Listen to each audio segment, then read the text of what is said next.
नमस्कार. तुम्ही सगळे कदाचित कंटाळून गेला असा मला माहिती नाही किती वेळ बोलायचं. सगळ्यांची नावं व्यासपीठावरती घेत नाही, महापौरांचं घेतो. सन्माननीय व्यासपीठात थेट बोलायला सुरुवात करतो. हा कार्यक्रम खूप चांगला झाला. वेगवेगळ्या क्षेत्रामध्ये लोक कार्यरत आहेत आणि पत्रकार सुद्धा कार्यरत आहेत. पूर्वीच्या काळामध्ये पत्रकारिता आणि साहित्य याचा खूप जवळचा संबंध होता. महाराष्ट्रामध्ये जर बघितलं आपण तर माडखोलकर नावाचे संपादक होते, ज्यांनी संयुक्त महाराष्ट्राची मागणी पहिल्यांदा बेळगावच्या साहित्य संमेलनात केली. गत्र माडखोलकर. दुसरी गोष्ट अशी की आचार्य अत्रेंचं नाव मगाशी घेण्यात आलं. आचार्य अत्रे अगोदर शाळेमध्ये होते. त्यांची जी शाळा, माझी शाळा पुण्यामधलं विरोगे भावेश्वर, शाळेमध्ये ते काय काय त्यांनी उद्योग केले. म्हणजे पत्रकारिता तर केलीच, पण शिक्षण माला, मंगल वाचन माला, नवयुग माला, नवयुग साप्ताहिक स्टुडिओ काढला स्वतःचा, जो परळमध्ये आचार्य अत्रेंचा स्टुडिओ होता. त्या स्टुडिओचा नेमका लोकेशन काय नेमकं होतं हे मी शोध घेतोय. पण तुम्हाला दुर्दैवाची परिस्थिती सांगतो की अनेक स्थानिक लोकांना, पत्रकारांना याचं काहीही पडलेलं नाहीये. एवढंच नव्हे तर ज्या घराण्यामध्ये अत्रेंचा जन्म झाला त्यांच्या जवळच्या लोकांना सुद्धा त्याची माहिती नाही किंवा फारशी काही त्यांना त्याची पडलेली नाही. मुद्दा असा की पत्रकारितेमध्ये काम करताना आपण वेगवेगळ्या क्षेत्राशी जर संबंध ठेवला, त्याच्यामध्ये जर रस घेतला, मग ते अगदी वैद्यकीय क्षेत्र असेल किंवा कुठलंही क्षेत्र असेल, तर तुमचं लिखाण थोडंसं व्यापक किंवा चहूअंगाने फुलू शकतं. त्यात वेगवेगळे संदर्भ येऊ शकतात. आणि जर बहुश्रुतता जी आहे ती एकूण जर बघितलं तर पूर्वीच्या काळात फार होती, आता नाही, अशा प्रकारचं मी काही बोलणार नाही. परंतु आज परिस्थिती अनेकदा असं दिसते की अनेक जण जे दिवसभर वाचन करतात ते रील्सचं वाचन करतात किंवा ते यूट्यूबवरती असतात किंवा ते व्हॉट्सअपवरती असतात आणि आपलं ज्ञान पाजळत असतात. ज्या लोकांनी खूप वाचायला पाहिजे ते लिहित असतात व्हॉट्सअपवरती, आणि जे खरे ज्ञानी आहेत, म्हणजे महाराष्ट्रात आजही खूप रावसाहेब कसबे आहेत, साळुंके आहेत, खूप ज्ञानी माणसं आहेत, सदानंद मोरे आहेत, ते फारसं लिहित नाही, ते कमी लिहितात. कारण जो खूप वाचतो त्याला माहिती असतं की जास्त बडबड करणं किंवा जास्त भाष्य करणं नको, तेवढं लिहिणं, त्यापेक्षा आपण मोजकं लिहिलं पाहिजे आणि सकस लिहिलं पाहिजे. याचं कारण जे अगोदर प्रसिद्ध झालेले आहे, आपल्या सगळ्या जन्मामध्ये वाचण्यासारख्या इतक्या गोष्टी आहेत, इतकं ज्ञान आहे की आपण त्यामध्ये फार लहान आहोत. ही आपण लहान असण्याची जाणीव बहुसंख्य लोकांमध्ये नाही आहे, ही दुर्दैवाची गोष्ट आहे. आणि त्यामुळे वाटेल ते लोक लिहित असतात किंवा वाटेल त्या बातम्या दाखवत असतात. आजच्या काळामध्ये जर पत्रकारिता अत्यंत नीचांकाला पोचली आहे हे मला स्पष्टपणे नमूद करण्याची आवश्यकता आहे. काल एक बातमी मी बघितली. ती बातमी म्हणजे काय होती की एका सत्ताधारी पक्षाच्या आमदाराच्या मुलीचं किंवा मुलाचं लग्न होतं आणि त्यात मंगलाष्टक त्यांच्याच पक्षाचे दुसरे आमदार म्हणत. आता हा खाजगी सोहळा आहे, मंगलाष्टक म्हणा, तुम्ही नाचा, फुगड्या घाला, लोकांचा काय संबंध आहे. पण सगळ्या वेबसाईट्सवरती ही बातमी झळकत. म्हणजे आपण काय, कुठल्या प्रकारच्या बातम्या दाखवतोय, कुठल्या प्रकारच्या बातम्या रंगवून सांगतोय, इतकं सवंगीकरण झालं पत्रकारितेचं, इतकं फालतूकरण झालं की ज्याचं नाव नाही. एक प्रवक्ता सकाळी काही बोलतात, त्यांना उत्तर देणारे जे प्रवक्ते आहेत ते सत्ताधारी पक्षाचे. मी मुद्दा म्हणून सांगतोय की आपलं वय काय, आपण कोणाबद्दल बोलतोय, काय बोलतोय, याची काहीतरी पासपोस त्या पक्षाच्या नेत्यांनी सुद्धा, सिनियर नेत्यांनी सांगितलं पाहिजे की तुम्ही डायरेक्ट मनमोहन सिंगांबद्दल बोलता, तुम्ही डायरेक्ट कोणाही बद्दल बोलता, शरद पवारांबद्दल बोलता, तुमचं वय काय, तुमची पोच काय, याचं भान दुर्दैवाने बाळगलं जात नाही. आणि बडबड करून जी काही प्रसिद्धी मिळते, प्रसिद्धीचं जे टॉनिक आहे ते टॉनिक आलेल्याला अत्यंत आवश्यक वाटतं. म्हणजे तुम्ही कुठेही बघा, कुठेही फोटो काढत असतील तर आपली मुंडी त्याच्यामध्ये गेलीच पाहिजे असं सगळ्यांना वाटतं. हे अतिशय भयानक स्थिती आहे. आज पत्रकारितेच्या बद्दल बोलताना मला असं नेहमी वाटतं की अविनाश शेरेकरजींनी फार चांगलं बोलले ते, पण ते जेव्हा म्हणाले की तुम्ही निर्भीडपणे लिहिलं पाहिजे, पण निर्भीडपणे लिहिलं तर ते छापलं जाईल का, आणि छापलं जाईल का त्याची नोकरी शाबूत जाईल का, हा प्रश्न आहे.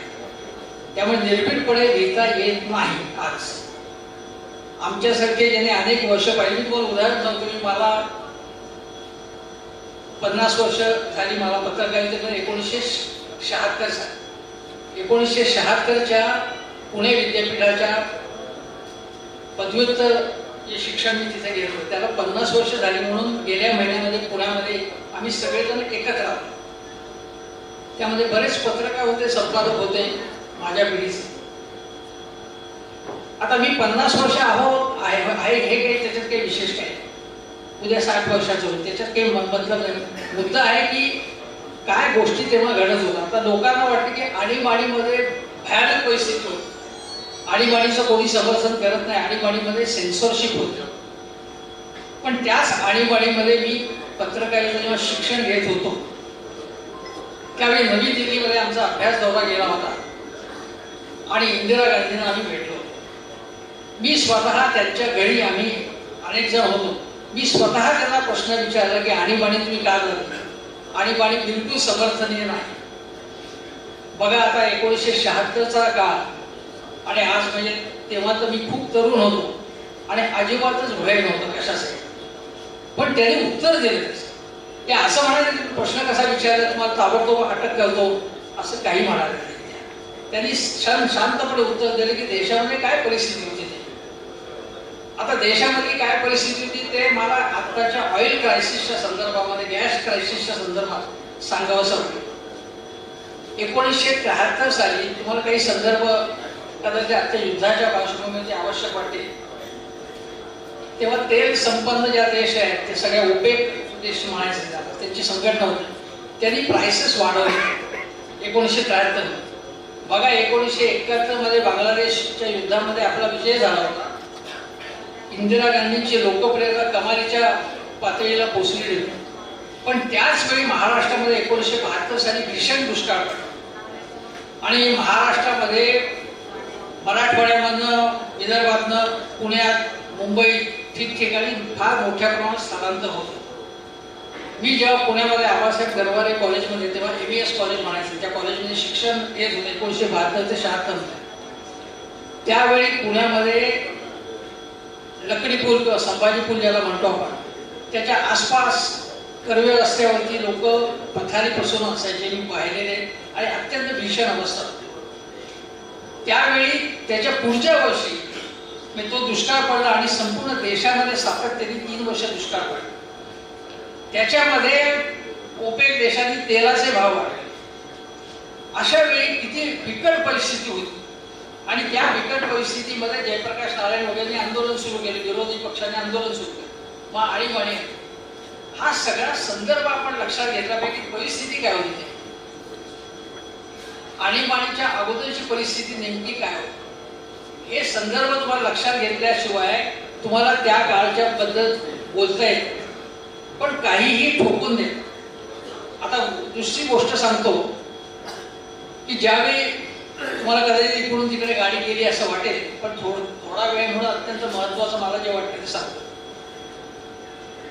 की ज्यावेळी बुश यांनी अफगाणिस्तान आणि इराकवरती हल्ला केला त्यावेळी अमेरिकेच्या सैनिकांबरोबर बरेचसे पत्रकार काही गेलेले होते आणि त्यावेळी प्रथम टर्मिनॉलॉजी अशी व्यक्त करण्यात आली की एम्बेडेड जर्नलिस्ट, म्हणजे जे गोदी मीडिया ज्याला म्हणतो, त्या युद्धाच्या बातम्या त्यांनी अशा दिल्या की बुश यांना ज्या आवडतील, नकारात्मक बातम्या नाही, अमेरिकेला जे राजकारण करायचं होतं युद्धाचं त्याला पूरक अशा बातम्या त्यांनी द्याव्यात, अशा प्रकारच्या बातम्या प्रसिद्ध झाल्या. पण अमेरिकेसारख्या देशात आजही संपूर्ण मीडिया कधीच गोदी मीडिया नसतो. जी फॉक्स न्यूज आहे अमेरिकेमध्ये, जी डोनाल्ड ट्रम्प यांच्या अत्यंत जवळची आहे आणि दत्तक घेण्यासाठी ती आहे, असे काही अपवाद वगळले तर अमेरिकेतले पत्रकार अत्यंत निर्भयपणे रिपोर्टिंग करतात. म्हणजे आज अमेरिकेमध्ये ट्रम्प हे अत्यंत कडवे उजवे आहे, हुकुमशाहीवादी आहे. पहिल्या टर्ममध्ये त्यांनी न्यूयॉर्क टाइम्स असेल, वॉशिंग्टन टाइम्स यांचे जे वार्ताहर त्यांना अडचणीचे प्रश्न व्हाईट हाऊसमध्ये विचारत होते तेव्हा गेट आउट म्हणून त्यांनी केलं होतं. त्यांना असं कुठल्याही अध्यक्षांनी कधीही केलेलं नाही.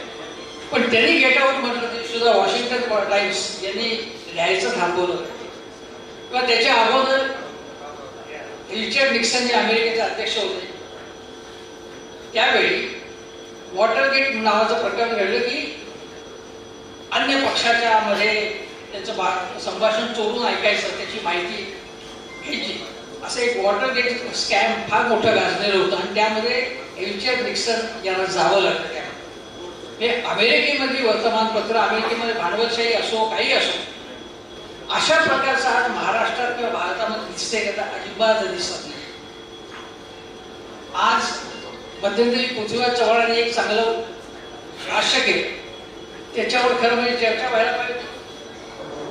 त्यांनी सांगितलं की आज मीडिया भारतामधला जो आहे तो कॉर्पोरेट मीडिया फार मोठ्या प्रमाणामध्ये आहे आणि त्यामुळे अंबानी असतील किंवा अदानी असतील आणि अन्य उद्योगपतींची अनेक चॅनल्स आहेत.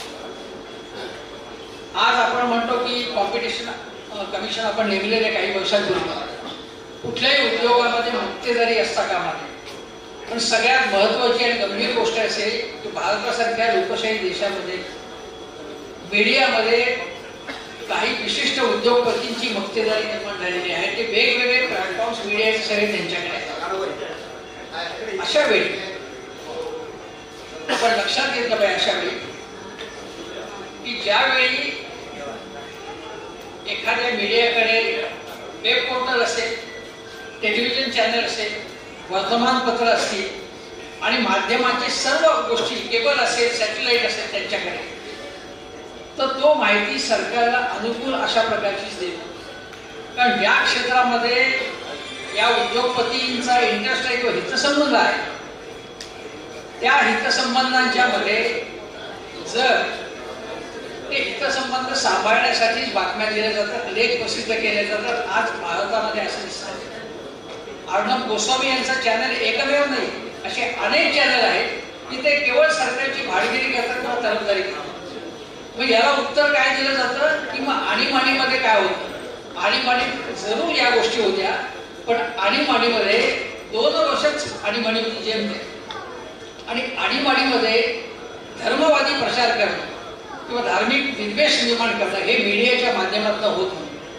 आज मीडियावरती संपूर्ण सरकारी प्रभुत्व असतं, उद्या दुसरं सरकारी दुसऱ्या पक्षाचंही, पण अशा प्रकारचं प्रभुत्व निर्माण होऊन भारताच्या धार्मिक सहिष्णुतेला पूर्णपणे काढी लावण्याचं काम नितेश राणे यांच्यासारखा मंत्री जो कॉन्स्टिट्यूशन पोझिशनवरती आहे तो वाटेल ते बोलतो आणि वाटेल ते दाखवलं जातं, पूर्णपणे कमी झालं. हे फक्त हे म्हणतात एखादा दुसऱ्या धर्माचा असेल तो बोलत असेल, ते सुद्धा संपादक तिथे असला पाहिजे, त्यांनी काय दाखवलं पाहिजे किंवा त्याचं राजकारण बाजूला ठेवायचं. समाजामध्ये शांतता निर्माण आहे ती बिघडत असेल तर या तिथे संपादक काय करतो असा प्रश्न निर्माण होतो. आज या संपादकांच्याही जो टोकदारपणा, धारदारपणा, जाणीव कमी झाल्या का असा वाटावाशी प्रश्न आहे. ज्याप्रमाणे प्रत्येक क्षेत्रामध्ये ग्राहकाच्या संघटना असतात तशा वाचकांच्या आणि प्रेक्षकांच्या संघटना इथे असल्या पाहिजे, ज्यांनी या मीडियावरती आता आवाज उठवला पाहिजे. आम्हाला हे मान्य नाही, ज्या प्रकारे तुम्ही गोष्टी दाखवताय, ज्या मुद्द्यांवरती भर देतात ते आम्हाला मान्य नाही. त्यामुळे मीडियाला सुधारण्याचं काम प्रेक्षक आणि वाचकांनी केलं पाहिजे आणि त्यासाठी आपापले गट निर्माण केले पाहिजेत. असंख्य पत्र टाकली पाहिजे तुम्ही की जे पूर्णपणे आक्षेपार्ह गोष्टी आहेत त्या दाखवता कामा नाही. म्हणजे एक उर्फी नावाची एक नटी, तिच्या कपड्यांवरनं जो काही वाद झाला तो किती दाखवायचा, त्याच्या तेवढं दाखवायचं. ते सेन्स ऑफ प्रपोर्शन आहे. आज जगापुढे जे प्रश्न आहेत महत्वाचे, गॅसचे असतील किंवा महागाईचे असतील, या बाबतीत सुद्धा आज आपण सत्ताधाऱ्यांना प्रश्न विचारला पाहिजे की तुम्ही उत्तर का देत नाही. संसदेमध्ये जर पंतप्रधान येऊन सांगत असतील की अशी अशी परिस्थिती आहे, अशा अशा अडचणी आहे, सांगा ना तुम्ही तिथे. त्या तुम्ही सांगत नाही. त्याच्यावरती लोकांना जे इंडिपेंडंट वर्तमानपत्र आहेत त्याच्यावरती सुद्धा आता नियंत्रण येत चाललेलं आहे. तुम्ही त्या वर्तमानपत्राचं स्वरूप बघितलं तर तुमच्या लक्षात अशी भयानक परिस्थिती आहे. आणि या प्रकारे जर मीडिया वाकला गेला, या प्रकारे पूर्णपणे तो एकतर्फी झाला, वाकला गेला, या प्रकारे पूर्णपणे तो एकतर्फी झाला, एकरंगी झाला, लोकांच्या पासून दूर झाला, तर लोकांना आधार कोणाचाच नाही.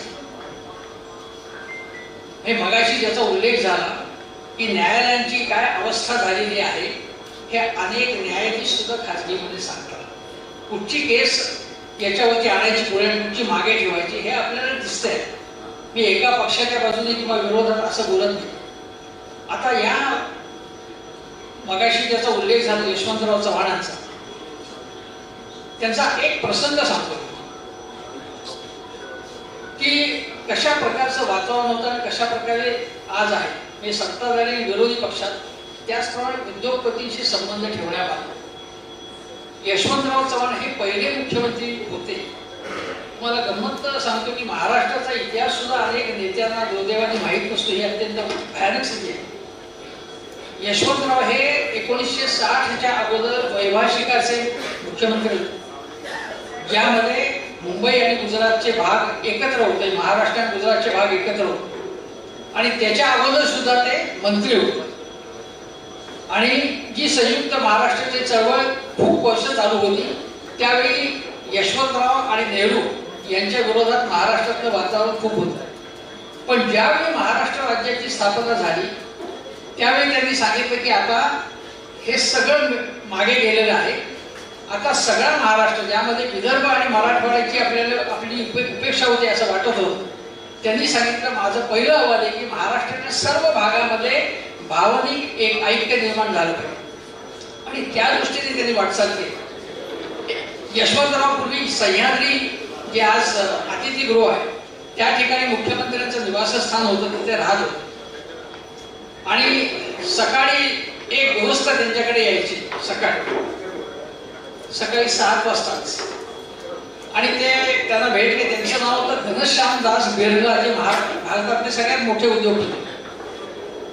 त्यांनी शिळोप्याच्या त्यांच्याशी सहज गप्पा मारल्या, आणि यशवंतराव म्हणाले काय नाही, पण सहज आलो म्हणे, मी इथे राहतो, मी इथे फिरायला आलो म्हणून तुमच्याकडे आलो. असं 2दा 3दा 4दा झाल्यावरती यशवंतराव म्हणाले की सकाळी माझं गडबड असेल, तुमचं जर काही काम असेल तर मला कार्यालयात जाऊन भेटा. एका भारतातल्या सगळ्यात मोठ्या उद्योगपतीला असं ज्यांनी सांगितलं ते यशवंतराव कुठे, आणि आज जर बघितलं तर कोणाच्या नकळत मला भेटत राहा असं सांगितलं. पण यशवंतराव कसे होते बघा, अतिशय पारदर्शी अशा प्रकारचा माणूस.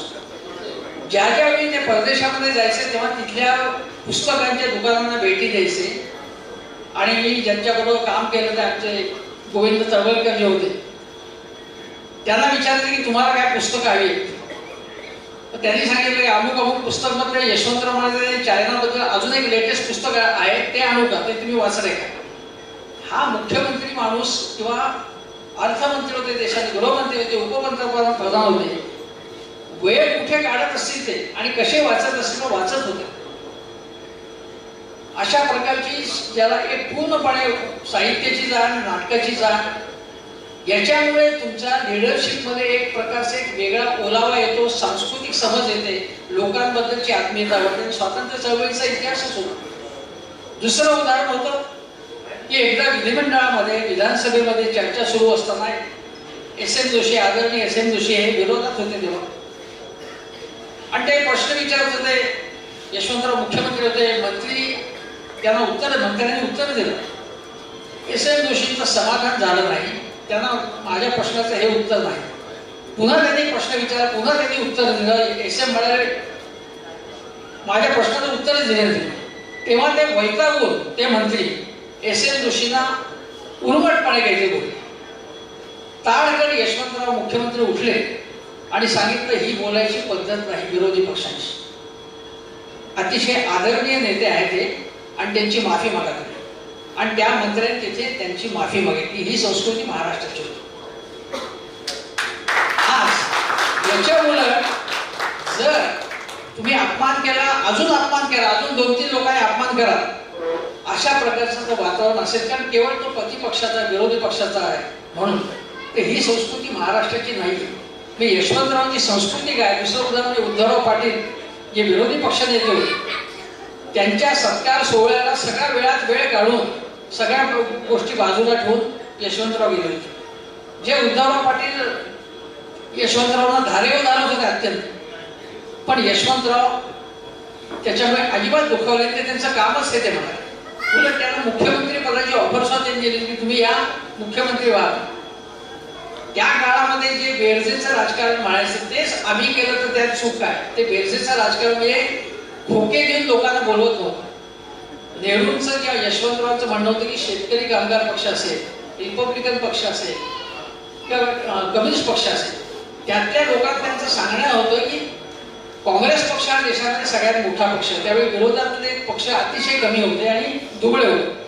तर तुम्हाला जे काही काम करायचं ते काँग्रेसमध्ये येऊन करा. आणि काँग्रेस सारखा पक्ष सुद्धा अगोदर त्याच्यामध्ये उजव्या विचारसरणीचे म्हणजे आज ज्याला आपण म्हणतो भाजप तशा विचारांचे जास्त लोक होते. तेव्हा पुरोगामी विचारांचे लोक असले पाहिजे. म्हणून तुम्ही आमच्याकडे आपल्या पक्षात या आणि तुमची जे शेतकरी आणि कामगारांची युती करू आपण पक्षामध्ये तशा प्रकारचं धोरण ठेवण्यासाठी. म्हणून तुमच्यासारखे लोक आले पाहिजे, सगळ्या जातीचा धर्माचे लोक आले पाहिजे हा आग्रह होता. तर हे सगळे आपण बारकावे समजून घेतल्याशिवाय आपण काहीतरी भाष्य करत राहतो, समाजामध्ये वातावरण बिघडवत राहतो. विरोधी पक्षाचा असला किंवा सत्ताधारी पक्षाचा असला. महापौर साहेब म्हणाले की सत्ताधारी पक्षाचं चांगलं काम असेल तर त्याचं कौतुक केलंच पाहिजे. तुम्हाला उदाहरण, ज्यावेळी पंतप्रधान मोदींनी योग दिवस सुरू केला साजरा करायला, त्यावेळी मी त्याचं कौतुक केलं की हे चांगली गोष्ट आहे. आणि जो पंतप्रधान असेल किंवा मुख्यमंत्री असेल ते एक प्रकारे समाजाचे नेते असतात. समाजाचे एका पक्षाचे नेते नसतात. त्यांनी काही चांगल्या गोष्टी सांगितल्या. समजा मी असं म्हणेन की पंतप्रधान सांगितलं की अरे हा सिनेमा चांगला आहे, म्हणजे आता मी केरला स्टोरी वगैरे नाही म्हणत, एखादा सिनेमा चांगला आहे किंवा एखादं नाटक चांगलं आहे ते किंवा तुम्ही अमुक पुस्तक वाचा तर त्याचा जास्त प्रभाव पडतो, जास्त चांगला प्रभाव पडतो. या प्रकारच्या गोष्टी ज्या आहेत त्या जर नेत्यांनी केल्या तर मी ते योगावती जर मी एक व्हिडिओ केला, त्यांचं कौतुक केलं तर लगेच आलात का तुम्ही त्यांच्या पंथामध्ये असं लगेच लोकांनी बोलायला सुरू होतं. हे अतिशय क्षुद्र मनोवृत्तीचं आहे, संकुचित मनोवृत्तीचं आहे. चांगल्याला चांगलं म्हटलंच पाहिजे, काही अर्थ नाही. ज्याप्रमाणे वाजपेयींच्या सरकारमध्ये सुवर्ण चतुष्कोन योजना ही त्यांच्याकडे नॅशनल हायवे अथॉरिटी निर्माण झाली, ही चांगलीच गोष्ट होती. वाईट काय त्याच्यामध्ये. वाजपेयी लाहोरला गेले पाकिस्तानशी संबंध सुधारण्यासाठी, पाकिस्तानने दगा दिला पण ते गेले, चांगलीच गोष्ट आहे. आता शेवटच्या गोष्टी तुम्हाला सांगतो की फार माझं ताणत नाही. या युद्धाच्या संदर्भात मला जे काही सांगायचं आहे ते असं की आपलं परराष्ट्र धोरण जे आहे त्याची काही गोष्टी सांगतो मला. वाजपेयी जेव्हा जनता पक्षामध्ये परराष्ट्र मंत्री होते तेव्हा ते चीनमध्ये गेले होते आणि चीननी तेव्हा व्हिएतनामवरती हल्ला चढवला होता. वाजपेयींनी चीनमध्ये जाणं ही अतिशय महत्वाची गोष्ट होती, कारण 1962चं युद्ध झाल्यानंतर कोणी चीनशी आपले संबंध ताणले होते. वाजपेयींनी तरीसुद्धा संबंध सुधारण्यासाठी म्हणून ते तिकडे गेले. त्यावेळी आक्रमण झाल्यानंतर वाजपेयी ताबडतोब तिकडनं दौरा अर्धवट टाकून परत आले आणि आपली नाराजी दर्शवली. म्हणजे एखादा परदेशी पाहुणा एखाद्या दुसऱ्या देशात जातो आणि अशा गोष्टी घडतात तेव्हा त्याच्याबद्दलची एक नाराजी, निषेध आपण व्यक्त केला होता. आज इस्रायलला पंतप्रधान मोदी जाऊन आले आणि त्यानंतर 2-4 दिवसामध्ये हल्ला झाला. त्याला कल्पना दिली होती की नाही मला माहित नाही, पण जर कल्पना दिली नसेल तर एक प्रकारे भारतासारखा म्हणजे तुम्ही मित्र मानता इस्रायल त्याचा तो अपमान आहे असं म्हणणं अत्यंत आवश्यक आहे. दुसरी गोष्ट अशी की ज्यावेळी व्हिएतनामवरती अमेरिकेने आक्रमण केलं तेव्हा भारताने त्याबद्दल ठामपणे निषेधाची भूमिका घेतली होती आक्रमणाची. व्हिएतनाममध्ये रक्तरंजित जे असेल व्हिएतनामचं आणि अमेरिकेच्या माध्यमांनी त्यावेळी निक्सन किसिंजर जोडीचा धिक्कार केलेला होता. अमेरिकेचं व्हिएतनाम युद्ध. इराकमध्ये जेव्हा युद्ध झालं आणि इराकमध्ये रासायनिक अस्त्र आहे असं सांगून अमेरिकेने हल्ला चढवला ही अतिशय चुकीची गोष्ट होती, कारण इराकमध्ये रासायनिक अस्त्र सापडलीच नाही. खामेनी यांच्या, आता खामेनी यांना संपूर्ण नष्ट करण्यात आलेला आहे आणि खामेनी यांच्याकडे न्यूक्लिअर बॉम्ब निर्माण करण्याची कॅपॅसिटी निर्माण केलेली आहे असा आरोप ठेवण्यात आला. तो सिद्ध झाला नाही. आत्ता ज्या ठिकाणी ओमानमध्ये निगोशिएशन सुरू होत्या त्यावेळी आंतरराष्ट्रीय अणुऊर्जा आयोगाच्या इंडिपेंडंट देखरेखीखाली तुम्ही येऊन बघा असं इराणी मान्य केलं. पण तरी सुद्धा त्यांना मारण्यात आलं. त्या मारण्यात आल्याबद्दल आपण वेगळं काही शोक प्रदर्शन करण्याचं काही आपल्याला त्याच्याशी काही देणं घेणं नाही. पण ज्यावेळी लोकांनी टीका केली की इराणकडनं आपण रुपयामध्ये तेल घेतो आणि आपल्याला क्रेडिटवर सुद्धा त्यांनी इराणने अनेक वर्ष तेल दिलेलं आहे, अशा वेळी आपण आपले आर्थिक हितसंबंध जोपासले पाहिजे. पण इराणकडून तेल घ्यायचं नाही म्हणून अमेरिकेने सांगितलं, मग रशियाकडून तेल घ्यायचं नाही म्हणून सांगितलं, ते आपण मान्य केलं. आता त्यांनी थोडीशी काही दिवस सवलत दिली, पण सवलत दिली हे सुद्धा त्यांनी रिलीज केलं की आम्ही तुम्हाला सवलत देतो आहे.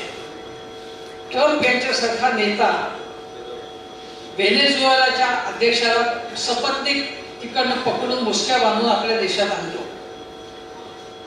ग्रीनलँड बाबत धमक्या देतो, कॅनडाला धमक्या देतो आणि आज तो म्हणतो की इराणमध्ये जो कोणी नवा नेता येईल त्यालाही आम्ही वर पाठवू. म्हणजे आमच्या आवडीचा नेता तिथे असेल तरच ते राज्य चालू शकेल. ही पूर्णपणे दंडलेली आहे.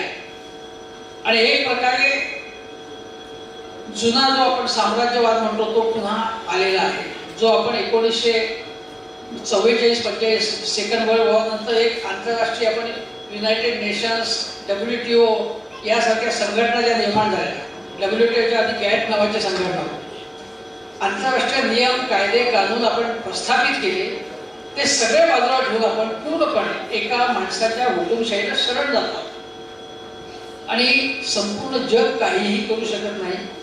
ब्रिटनने एक वेगळी भूमिका घेतली. त्यांनी ब्रिटनच्या पंतप्रधानांना दम दिला ट्रम्पने जाहीरपणे. आणि या ट्रम्पशाही पुढे आपण ज्या प्रकारे शरण गेलो आहे, लोटांगण घातलेलं आहे, ते अतिशय वाईट गोष्ट आहे. राज्य कोणाचं आहे जे भारतामध्ये त्याचा संबंध नाही. इंदिरा गांधींनी ज्यावेळी बांगलादेश युद्ध झालं त्याच्या अगोदर काय झालं की पाकिस्तानमध्ये बांगलादेश होता ना, तर पश्चिम पाकिस्तान जो होता तिथल्या लोकांनी जे बांगलादेश म्हणजे ज्याला तिथले बंगाली लोक त्यांची अस्मिता वेगळी होती. त्यांचं म्हणणं होतं की आमची अस्मिता आम्हाला जपायची आणि मग ते मान्य नसल्यामुळे पश्चिम पाकिस्तानचा संपूर्ण आर्मीवरती वर्चस्व होता. त्याने अनन्वित अत्याचार केले, हजारो स्त्रियांवरती बलात्कार केले, अनेकांना ठार मारले आणि ते निर्वासित भारतात यायला लागले. त्यानंतर निक्सन आणि किसिंजर जे अमेरिकेची, निक्सन हे अध्यक्ष आणि किसिंजर हे परराष्ट्रमंत्री, त्यांनी सांगितलं की शांततेच्या मार्गाने प्रश्न सोडवा असं इंदिरा गांधींना उपदेश केला. इंदिरा गांधींनी सांगितलं की आमच्याकडे 1 कोटी लोक आलेले आहेत बांगलादेशमधून. मुळात भारत अत्यंत गरीब देश होता तेव्हा, त्यात एवढे लोक आले तर तुमचा उपदेश करायला काय जात आहे, आम्ही करायचं काय याच्यावर. आणि मग आपण हस्तक्षेप केला तिथे आणि मग बांगलादेशची निर्मिती झाली. पण हे इंदिरा गांधींनी ठणकावून सांगितलं आणि अमेरिकेत अनेक देशांचा दौरा करून आपली भूमिका स्पष्ट केली की आम्ही दादागिरी केली नाहीये. पाकिस्ताननी एक प्रकारे आमची कुरापत केली कारण पाकिस्तानने अत्याचार केल्यामुळे तिकडनं आमच्याकडे लोक आले, मग आम्हाला इलाजच नाही. पण हे इंदिरा गांधींनी करून दिलं, हा इतिहास आहे आपण लक्षात घेतला. त्यामुळे सगळा भूतकाळ वाईट होता आणि सगळा भविष्यकाळ किंवा सगळा वर्तमान काळ अंधकारमय असं मानण्याचं कारण नाही. एक संतुलित आपण नजर ठेवली आणि तटस्थतेच्या नावाखाली कुठली भूमिका घ्यायची नाही असं जर मीडियाने ठरवलं तर लोकांना कुठलाही आधार राहणार नाही. भूमिका कुठल्याही माणसाला घ्यावीच लागते. मी तटस्थपणा केला, हाही पक्ष चांगला तोही पक्ष असं नसतं. त्यावेळी कुठली भूमिका योग्य आहे याचं तारतम्य बाळगून त्या प्रकारे रिपोर्टिंग करायला लागतं, त्या प्रकारे लेखन करायला लागतं. भूमिका न घेणारा पत्रकार जो असतो, एखादी रिपोर्टिंग करताना समोर काय टिपता ती तुमची नजर असते ना, ती महत्वाची असते. ती नजर तुमची मेली आणि हे चालेल तेही चालेल असे करत बसला तुम्हाला तर लोकांना सत्याकडे जाताच येणार नाही. आणि जर पत्रकारिता संपली तर समाज एक प्रकारे संपेल. समाजाची अस्वस्थता कुठेही प्रतिबिंबित होणार नाही. समाज आत्मसुखामध्ये खलास होईल, खतम होईल आणि त्या दिशेने आपली वाटचाल आपण करू नये असं मला वाटतं. एवढंच